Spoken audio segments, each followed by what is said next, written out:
तर तुम्हाला काय रिप्लाय आलेला आहे आणि कशा पद्धतीने हे जागा वाटप जे पुढे जाणार आहे?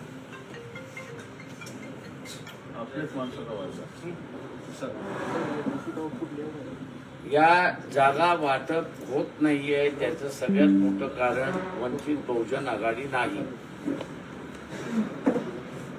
काँग्रेस आणि उद्धव ठाकरे शिवसेना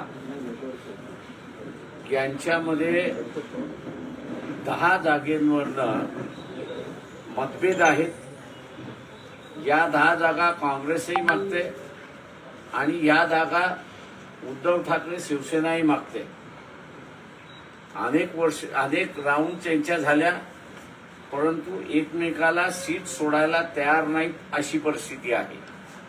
हा एक भाग आहे. दुसरा भाग त्याच्यामध्ये 5 जागा अशा आहेत की ज्याच्यावरती शिवसेना, उद्धव ठाकरे, काँग्रेस आणि एनसीपी शरद पवार यांच्यामध्ये शेअरिंग होत नाही. कुणाला द्यायचं? 5 जण त्या जागा मागतात आहेत, एकही जण सोडायला तयार नाही आणि म्हणून त्यांचा समझोता होत नाही अशी असणारी परिस्थिती आहे. संजय राऊत मीडियाशी असताना खोटं ब्रीफिंग करतात की वंचितने आमच्याकडे जागाच मागितलेल्या नाहीत. वंचित जागा ज्यावेळेस देईल त्यावेळेस त्यांची भांडणं मिटलेली असेल, त्यावेळेस त्यांची भांडणं मिटलेली नसताना ते एकत्र जाणार का, फ्रेंडली फाईट करणार का, याचा निकाल त्यांनी अजून लावलेला नाही. आणि त्यांनी त्यांचा निकाल न लावल्यामुळे वंचित आघाडी एवढंच म्हणते की बा आम्ही तुमच्या बरोबर आहोत, तुमचं मिटवा. हे होत नाही असं लक्षात आल्यानंतर रमेश चेनिताल यांच्याशी मी टेलिफोनिक चर्चा केली आणि त्यांना विनंती केली, महाराष्ट्र विकास आघाडीकडे ज्या जागा मागितलेल्या आहेत त्या जागा आणि वंचित बहुजन आघाडी यांच्यामधला तरी आपण समझोता करूया. परंतु अजूनपर्यंत काँग्रेस पक्षाच्या कार्यालयातून त्यालाही दुजोरा मिळाला नाही अशी असणारी परिस्थिती आहे. ही आजच्या चर्चेच्या संदर्भातली वस्तुस्थिती आहे की जी आपल्या पुढे मांडलेली आहे. आम्ही अपेक्षा धरून आहोत की यांच्या चर्चा त्या ठिकाणी लवकरात लवकर संपतील आणि मग आम्हाला असणारा चर्चा यांच्याबरोबर करता येईल. आम्ही असणारा आघाडीने लढवावं या मताशी आम्ही सहमत आहोत.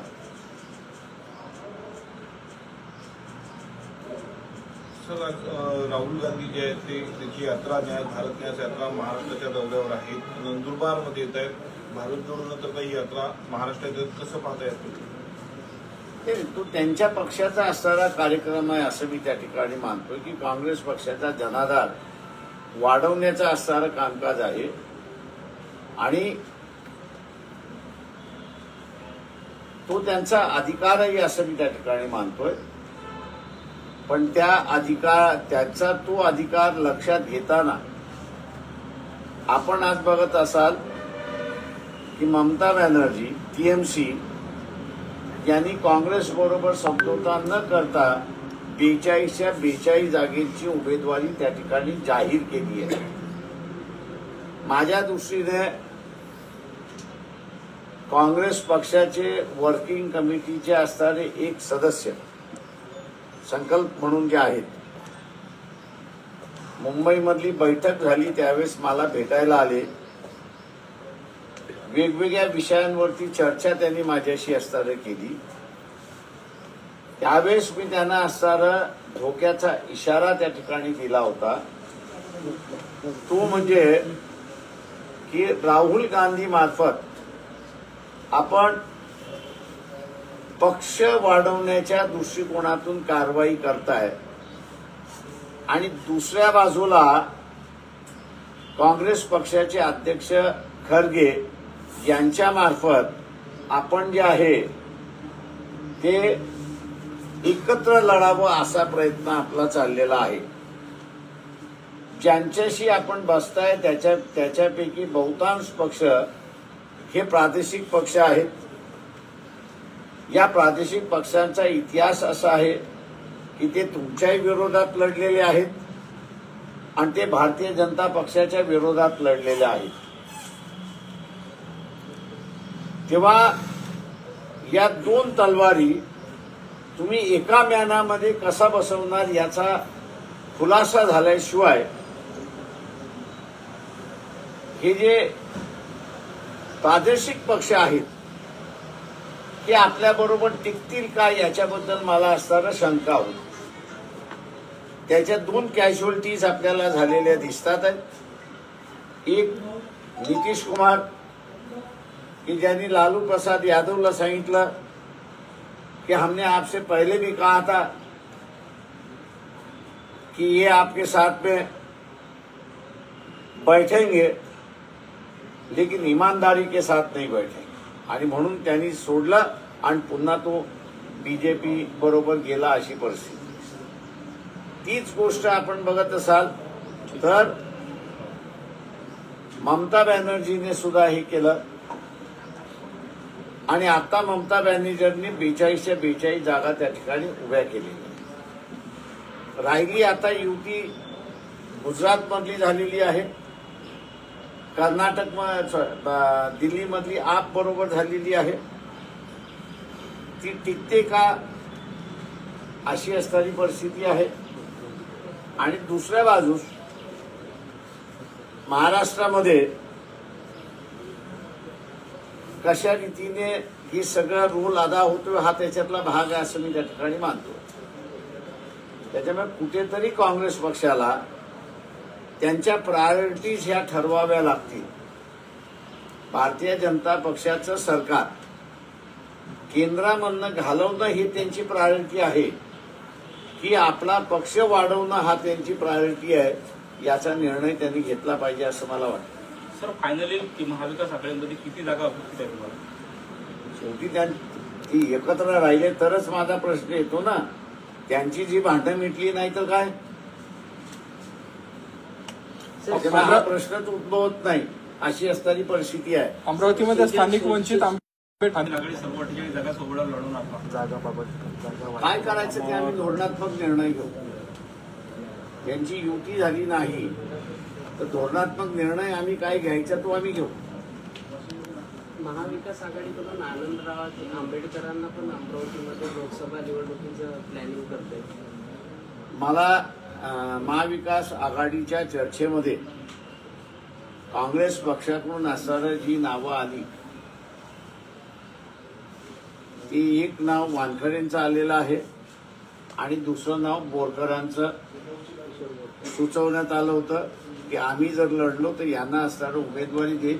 हे काँग्रेस पक्षाचे जे प्रतिनिधी होते त्यांनी ही बातमी त्या ठिकाणी दिली. आता याच्या व्यतिरिक्त काँग्रेस पक्षाचे अजून कोणाशी संबंध आणि चर्चा चालू असेल याच्याशी त्यांनी आम्हाला काही माहिती शेअर केलेली नाही. 2014 मध्ये तुम्ही खासदार नवनीत राणांना पाठिंबा दिलेला होता. यावेळी काय मी कोणालाही पाठिंबा दिलेला नाही. त्या सगळ्या याच्यामध्ये नवनीत राणा हे बिगेस्ट फ्रॉड आहेत. मी जसं म्हणालो की त्यांचं आता जेलमध्ये जाण्याची तयारी त्यांनी केली पाहिजे, मानसिकता केली पाहिजे. त्याला केस आम्ही कोणी दाखल केलेली नाही. तर पालघरचे जे डेप्युटी कलेक्टर आहेत त्यांनी मुलुंड कोर्टामध्ये केस दाखल केलेली आहे की ह्यांनी जी कागदपत्र सगळी दिलेली आहेत ती सगळी फ्रॉड आहेत आणि 420 अन गव्हर्नमेंट फ्रॉडुलंट पेपर निर्माण करणं अशा रीतीचे चार्जेस त्यांच्यावरती लागले. 4-5 दिवसामध्ये सर्वोच्च न्यायालयाचा निकाल लागणार आहे. परंतु दुसरीकडे जर पाहिलं तर त्यांनी मेळघाटमध्ये प्रचार पण सुद्धा सुरू केलेला आहे नवनीत राणांनी. प्रचार करायला कोणालाही अधिकार आहे. तर उमेदवारी निश्चित नाही. भाजपच्या कमळावर आहे का अपक्ष आहे Validity का? त्यांची final होते, चार दिवसात निकाल लागला. त्यांची व्हॅलिडिटी राहते की नाही हे निश्चित नाही. असे- मात्र ते कॉन्फिडंटली जी लागलेलं आहे. काही व्हॅलिडिटी देण्यात आली होती ती रद्द करण्यात आली होती आणि म्हणूनच असताना फ्रॉडलंट पेपर्सची केस बोलून कोर्टामध्ये चाललेली आहे. तुम्ही स्वतः सर आनंदराव अडसूळ या संदर्भात 22 तारखा ज्या आहे नवनीत राणेंनी मॅनेज केला असा गंभीर स्वरूपाचा आरोप केलेला होता. सुप्रीम कोर्टावर त्यांनी स्वतः ताशेरे सुद्धा बोलले होते की सुप्रीम कोर्ट नवनीत राणा दत्पते मॅनेज करत आहे म्हणून. नाही, आज मला कळलं. 22 तारखा जी आहे ते नवनीत राणा आणि रवी राणांनी स्वतः मॅनेज केलेल्या होत्या. सुनावणी होऊ दिलेली नाही.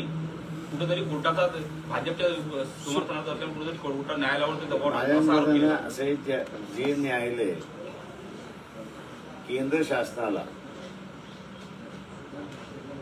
हे जे पॉलिटिकल बॉन्डवरती लेफ्ट अँड राईट घेऊ शकतं ते एका व्यक्तीसाठी मॅनेज होऊ शकतं हे म्हणणं मला वाटतं असताना फार फेस्ट आहे. आणि ज्यांनी कोणी आरोप केलेले तो माझ्या अंदाजानं वेडा असला पाहिजे असं मी त्या ठिकाणी मानतो की एका व्यक्तीसाठी अख्खं सुप्रीम कोर्ट स्वतःला बदनाम करून घेईल. थँक्यू. सर संजय राऊत असं म्हणाले की मी कुठलं खोटं बोले हे सांगावं. आता जे प्रतिक्रिया दिली समझोता सगळ्यांचा झालाय आणि आमचं सगळं आलबेल आहे हे जे म्हटलेलं आहे ते पूर्णपणे खोटं आहे. त्यांचं जर त्यांनी खोटं बोललं नसेल असं ते म्हणत असतील तर त्यांच्या ज्या 10 जागेंचा डिस्प्यूट जो आहे तो त्यांनी असताना संपलाय का आणि संपला असेल तर त्या 10 जागा कुठल्या पक्षाला घेतल्या त्याचा असताना त्यांनी खुलासा करावा. आणि दुसरं 5 जागा ज्या एनसीपी, काँग्रेस आणि शिवसेना यांच्यामधल्या ज्या आहेत त्या 5 जागेंचं वाटप कसं झालंय याचा त्यांनी खुलासा करावा. असंही म्हणाले की 5 जागा प्रकाश आंबेडकरांना मी द्यायला तयार आहे. महाविकास आघाडी बरोबर आम्ही असताना बसतोय, संजय राऊतांबरोबर आम्ही बसत